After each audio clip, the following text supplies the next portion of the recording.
Kasih karunia dan damai sejahtera dari Tuhan Allah Bapa kita dan dari Anaknya Tuhan Yesus Kristus menyertai kamu sampai selamanya. Amin. Selamat hari Minggu Bapak Ibu Saudaraku yang terkasih dalam Yesus Kristus. Dengarkan firman Tuhan hari ini dari Kejadian 18 ayat 22 sampai dengan ayat 33. Demikian firman Tuhan.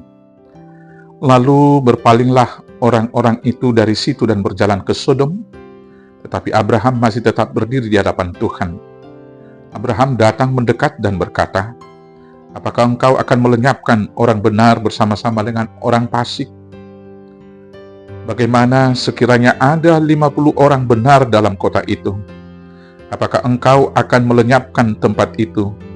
Dan tidakkah engkau mengampuninya karena ke-50 orang benar yang ada di dalamnya itu? Jauhlah kiranya daripadamu untuk membuat demikian, membunuh orang benar bersama-sama dengan orang fasik, sehingga orang benar itu seolah-olah sama dengan orang fasik. Jauhkanlah kiranya yang demikian daripadamu. Masakan hakim segenap bumi tidak menghukum dengan adil?" Tuhan berfirman, "Jika kudapati 50 orang benar dalam kota Sodom, aku akan mengampuni seluruh tempat itu karena mereka." Abraham menyahut, "Sesungguhnya aku telah memberanikan diri berkata kepada Tuhan, walaupun aku debu dan abu, sekiranya kurang 5 orang dari ke-50 orang benar itu, apakah engkau akan memusnahkan seluruh kota itu karena yang 5 itu?" Firman-Nya, "Aku tidak memusnahkannya jika kudapati 45 di sana."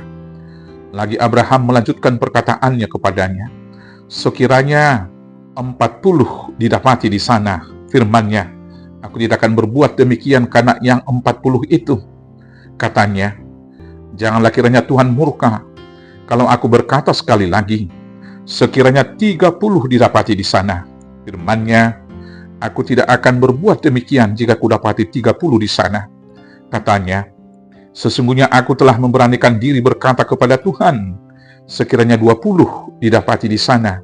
Firman-Nya, "Aku tidak akan memusnahkannya karena yang 20 itu." Katanya, "Janganlah kiranya Tuhan murka kalau aku berkata lagi sekali ini saja, sekiranya 10 didapati di sana." Firman-Nya, "Aku tidak akan memusnahkannya karena yang 10 itu." Lalu pergilah Tuhan setelah ia selesai berfirman kepada Abraham, dan kembalilah Abraham ke tempat tinggalnya.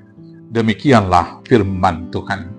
Bapak Ibu Saudaraku yang terkasih dalam Yesus Kristus, berdoa adalah wajib bagi setiap orang percaya untuk menjaga imannya tetap teguh dan bertumbuh di dalam Tuhan. Karena doa adalah napas hidup orang percaya. Karena itulah di dalam nyanyian anak sekolah minggu dikatakan, baca kitab suci, doa tiap hari kalau mau tumbuh. Berdoa adalah ibadah dan sarana untuk bertemu dan berkomunikasi dengan Tuhan. Karena itulah ada satu penggalan kur yang berkata, "Tangiang do ojahaki, lau mendapoton tuhaki." Kalau berdoa adalah ibadah, hal itu berarti bahwa berdoa adalah seluruh totalitas hidup, bukan hanya sebatas ritual dan seremoni belaka.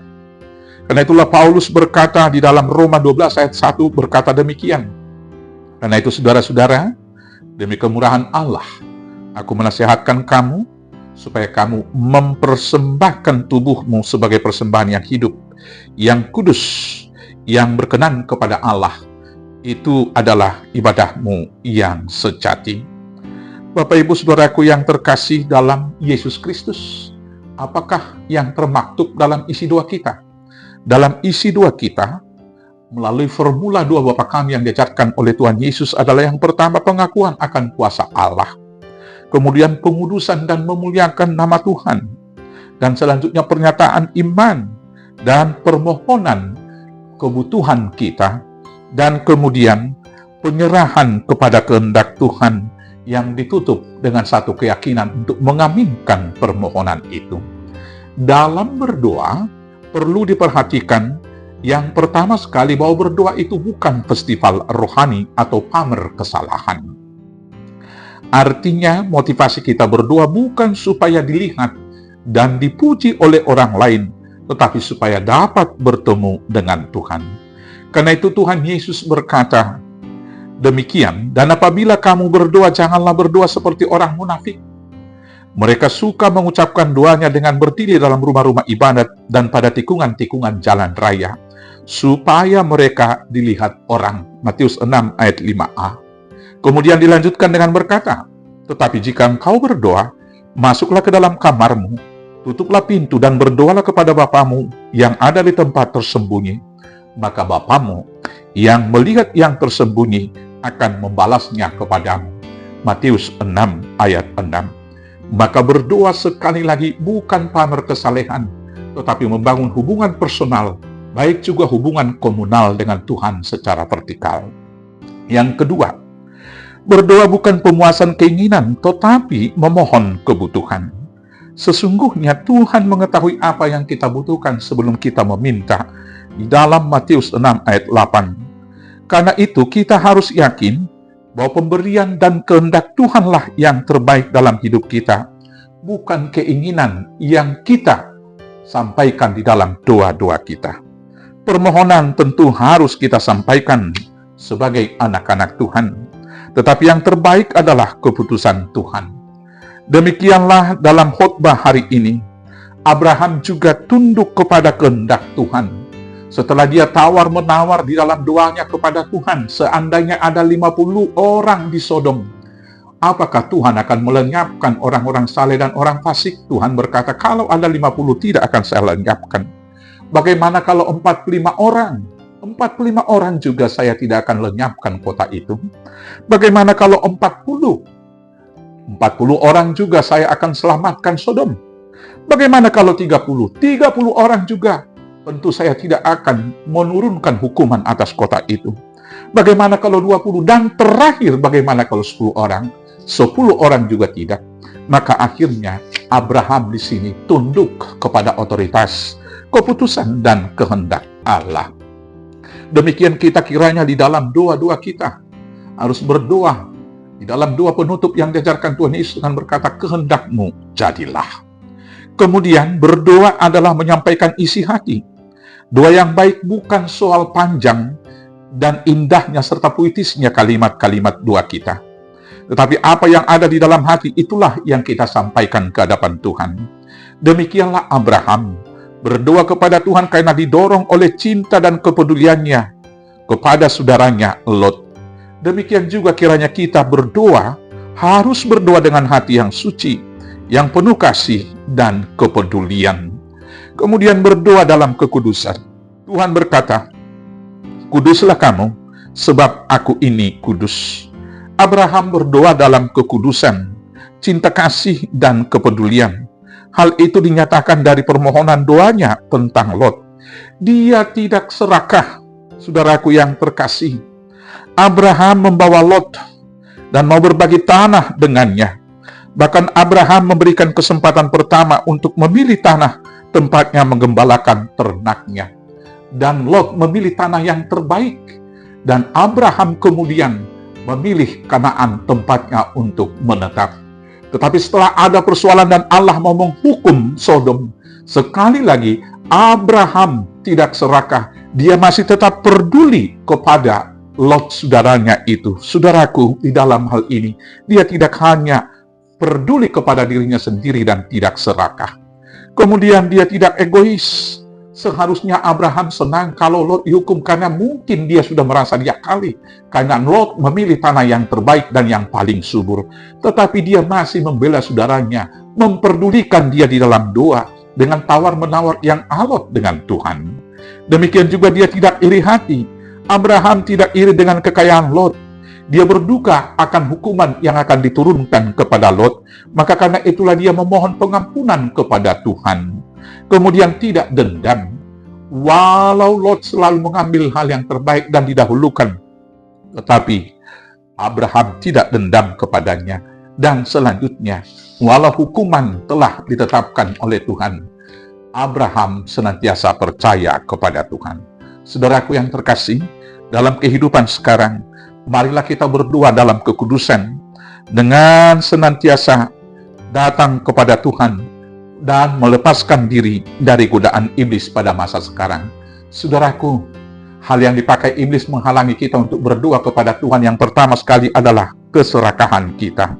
Saudara-saudaraku yang terkasih dalam Yesus Kristus, manusia selalu digoda oleh iblis untuk serakah, menginginkan lebih daripada apa yang dibutuhkannya. Sehingga apa yang sudah disediakan oleh Tuhan dirasa tidak cukup. Sehingga dia mengambil lebih daripada hak dan mengambil lebih daripada apa yang sudah ditetapkan oleh Tuhan kepadanya. Karena itulah terjadi perusakan alam, mengambil hak orang lain, saling membunuh, dan saling melenyapkan satu dengan yang lain. Tetapi biarlah kita di dalam doa kita bukan hanya mendoakan diri sendiri, tetapi juga mendoakan keselamatan saudara-saudara kita yang lain, memperdulikan orang-orang yang kecil.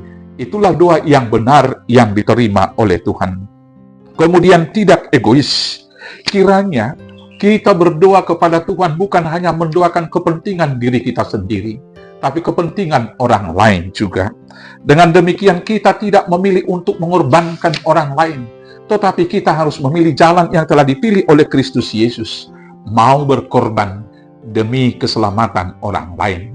Demikian Abraham, dia senantiasa mau berkorban, memberikan pilihan pertama kepada Lot. Dan ketika Lot akan dihukum, dia mau berkorban, datang kepada Tuhan memohon pengampunan.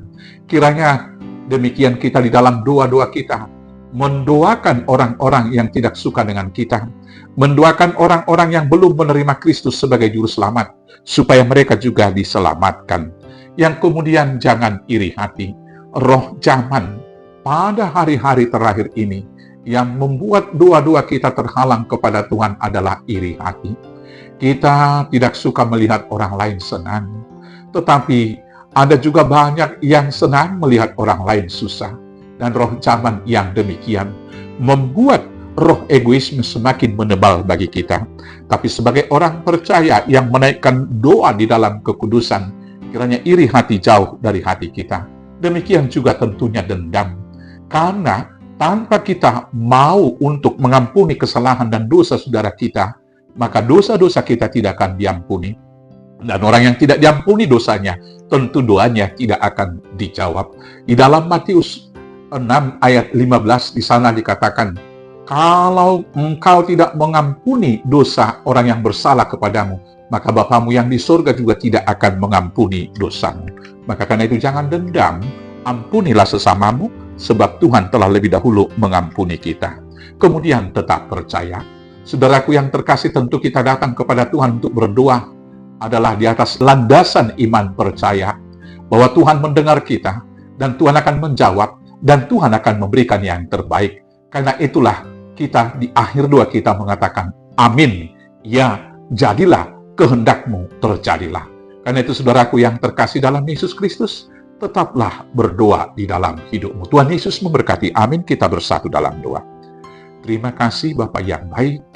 Biarlah kami berdoa seperti hamba-Mu Abraham yang senantiasa percaya, peduli, dan senantiasa digerakkan oleh hati yang berbelas kasih kepada sesama. Dan dengan demikianlah kami tetap percaya beriman bahwa Tuhan akan menjawab doa kami seturut dengan kehendak-Mu. Maka terimalah doa kami di dalam nama Yesus Kristus Tuhan Juru Selamat kami yang hidup. Amin. Selamat hari Minggu. Tuhan Yesus memberkati. Horas, horas, horas.